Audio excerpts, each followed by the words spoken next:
Okay, in this video we're going to go over the conclusion questions, which is the first question type for our arguments course. And this is the first question that we go over because it's the easiest to go over and it introduces the concepts that you're going to be using in the rest of the question types that we're going to go over. Okay, so let's take a look at the basic information for this question. So, the conclusion questions test your ability to recognize arguments. Now, being able to figure out which information is the conclusion and which is the support is an important ability that you need to have in order to create and evaluate arguments. And obviously, by extension, that's something that's really important for both law school and being a lawyer, the practice of law. Now, the content can be an argument or just a collection of statements. And the content is the information, it's the argument right above the answer choice and the actual question. Okay, if it's an argument, then it's not clearly presented in the content, and you can't easily tell what the premises are and what the conclusion is. And if it's not an argument, then the statements all provide support for one of the answer choices as the most reasonable conclusion that can be drawn. So you have to pay attention when you're reading through it. Are you dealing with an argument or just a collection of statements?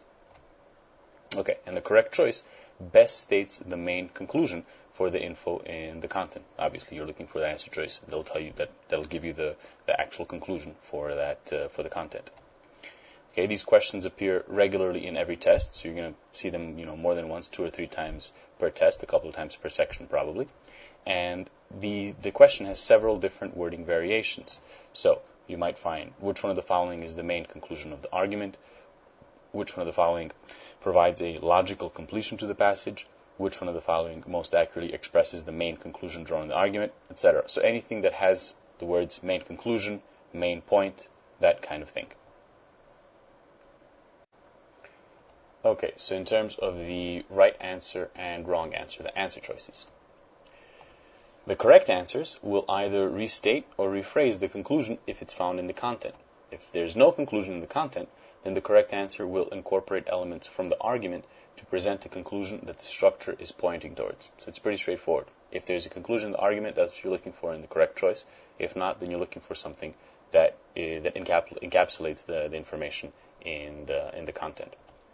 Now, the incorrect answers will have several characteristics that prevent them from being adequate conclusions.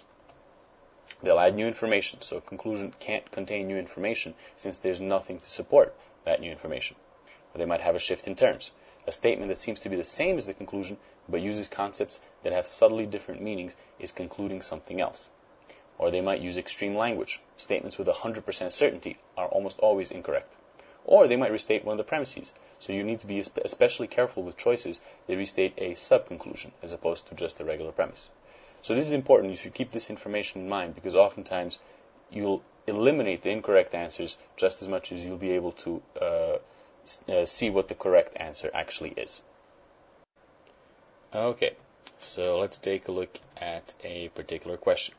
Okay, so this is actually the first question in the second section from the June 07 prep test, practice test that you can get on the LSAT website. You can just download it for free. Okay, so this is what the questions look like, and what I've been referring to as content is the top part of the question, everything that follows economist. The question, obviously, is the thing in the middle, which one of the following, ... And the answer choices are A, B, C, D, and E. Okay, so in general, you always want to read the question first. You want to determine what question type you're dealing with. So in this case, you will go and look to see what it says. What exactly is it asking you? Which one of the following most accurately expresses the main conclusion of the economist's argument? You know that you're dealing with a main conclusion question. Now, knowing what kind of question type it is lets you know what you'll need to pay attention to and focus on as you're reading the argument. And this helps save you time, because if you were to read the content first, the argument first, and then read the question, you would generally find yourself going back to the argument to focus on the specific parts that each different question type wants you to focus on. Each question type asks for slightly different things in the argument. So if you know what you're dealing with, you can take care of that right away, just the first time you read through the argument. Okay, so let's take a look at this question.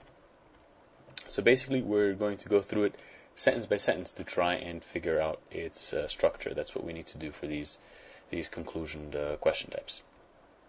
All right, so taking a look at the first sentence, it says, every business strives to increase its productivity, for this increases profits for the owners and the likelihood that the business will survive.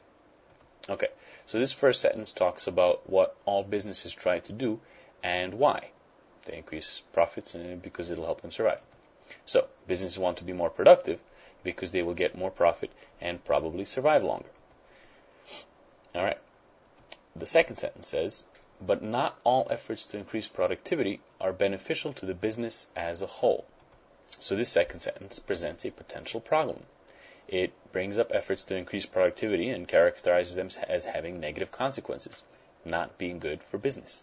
So though businesses try to increase productivity, that's not always a good thing. Okay, so the first sentence presents a general observation, and the second sentence presents a complication or exception to that. Looking at the third sentence, it says, often attempts to increase productivity decrease the number of employees, which clearly harms the dismissed employees as well as the sense of security of the retained employees. So this third sentence presents specific examples of negatives for the business as a whole. It gives an explanation of how trying to increase productivity is bad for business as a whole. The employees may get fired, and those that are left are less secure. So the second sentence makes an assertion, and the last sentence clarifies and supports it. Okay, so a quick summary of this could be that although all businesses try to increase productivity, it's not always good to business as a whole because it harms the employees. Okay, and so we see that it's basically stated in the second sentence. The conclusion to the argument is in the first two sentences, with the first sentence mainly providing context. So we see here that we're told that not all efforts to increase productivity are beneficial to the business as a whole. Okay, so we're looking for a choice that repeats what we have in the argument here. We're looking for something that might essentially say something along the lines of what we have in the second sentence. Now, this particular argument had the conclusion stated, but not all of them will.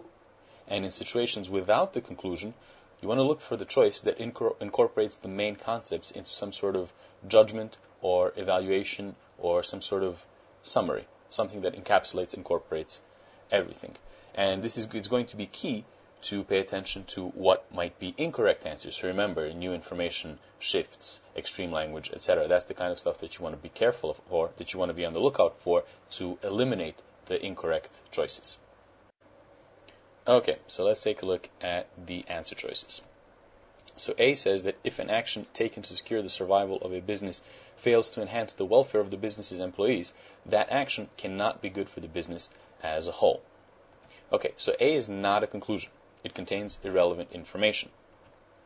We see that the third sentence talks about actions that harm employees, not actions that fail to enhance their welfare. To harm means to make worse. To fail to enhance means to not make better. And there's a difference. If you don't make someone better off, that doesn't automatically mean that they're worse off. They could be the same. So, even if A talked about actions that harm employees, it would still only be an assumed premise and not a conclusion. The second sentence only talks about actions that are not beneficial to business as a whole.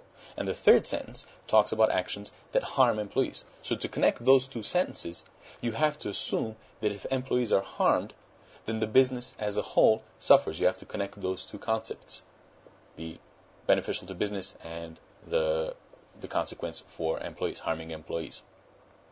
So that means that this is not a conclusion. It's actually just something that connects a conclusion and a premise. So we can cross it out, and we will move on to answer choice B. Okay, so moving on to choice B, it says, some measures taken by a business to increase productivity fail to be beneficial to the business as a whole. Okay, so we see that this is the conclusion because it essentially restates the second sentence. Here we have the second sentence. The second sentence says that not all efforts to increase productivity are beneficial to the business as a whole, and the choice says that some measures taken by a business to increase productivity fail to be beneficial to the business as a whole. So obviously, if not everything is beneficial, and if something fails to be beneficial, you're essentially saying the same thing. So this is an example of a conclusion that is simply restated in one of the answer choices. So we'll put a check mark next to it, and we'll move on to answer choice C. We want to move on to the rest of these. Whenever you find an answer that you think is the correct answer, pretty much every single time, in general, you want to go through the rest of the answer choices to make sure that you can eliminate them, that they're not the correct choices, because there could be situations that are tricky and you may have actually picked the wrong answer choice. You may have misread something, misinterpreted something. And in this video, I just want to go through all of the answer choices to point out why the incorrect ones are incorrect, in addition to why the correct one is correct. So let's move on to answer choice C.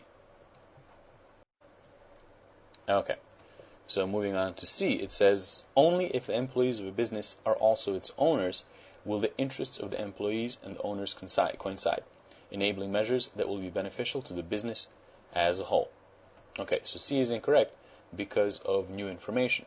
The argument talks about why trying to increase productivity isn't always good, not in which situations will it be possible to enact measures good for business as a whole. So this is a potential solution to the problem that the argument brings up, but the argument isn't talking about solutions. It's just trying to convince you that there is a certain type of problem.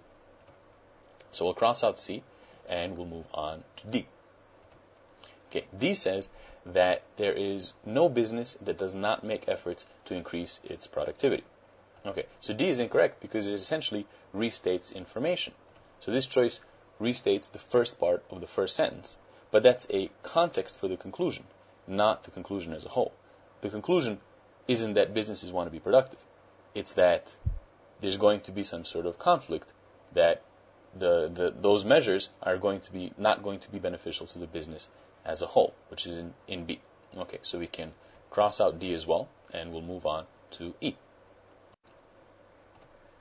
E says that decreasing the number of employees in a business undermines the sense of security of retained employees. Okay, so this is also incorrect because it also restates a premise. This choice restates the last part of the third sentence, but that's info used to support the position that increasing productivity may harm business as a whole. So it's not the conclusion. It's just support for the conclusion, why it would be that these efforts to increase productivity are not going to be beneficial to everyone as a whole, because the remaining employees will have their sense of security will be undermined. So E is incorrect as well. We'll cross it out. We'll circle B, and B is our answer. Okay, so this was an example of a conclusion question, the conclusion question type, where the conclusion was in the argument and the correct choice essentially restated that conclusion. Second sentence here. Now, not all conclusion questions will be like this. Some will not have a conclusion in the argument, and you'll have to pick the choice that best states that implied conclusion. So this is actually something that I have on my website, which I'll give you the address in a second, where I go over all the different variations that you'll find for this conclusion question type. And in the June prep test, you'll find other questions that are that specific type. Now, as you saw here, the incorrect choices had shifts in terms. They were irrelevant, or they restated the premises. And just to recap, the basic approach is to read the argument carefully and to analyze the content and the relationship between the sentences. You want to look for the conclusion, and if there is none, then pre-phrase one and move on to the choices, looking to eliminate those that are incorrect. Remember, keeping in mind what the specific characteristics of the incorrect conclusion question type answers are going to be like. Okay, I hope you enjoyed this video. I hope you found it useful. You can check out my site, lsat.totaltestprep.net, for more videos. I have a bunch of free videos on my site. Then I have, if you sign up, you'll see that you'll have access to my actual training course, that's my videos that cover all of the different variations for all of the different question types. And I think it'll be very useful for you for studying for the test. So if you're studying for the test, good luck. I hope you do well, and stay tuned for the next video in this arguments course. And until next time.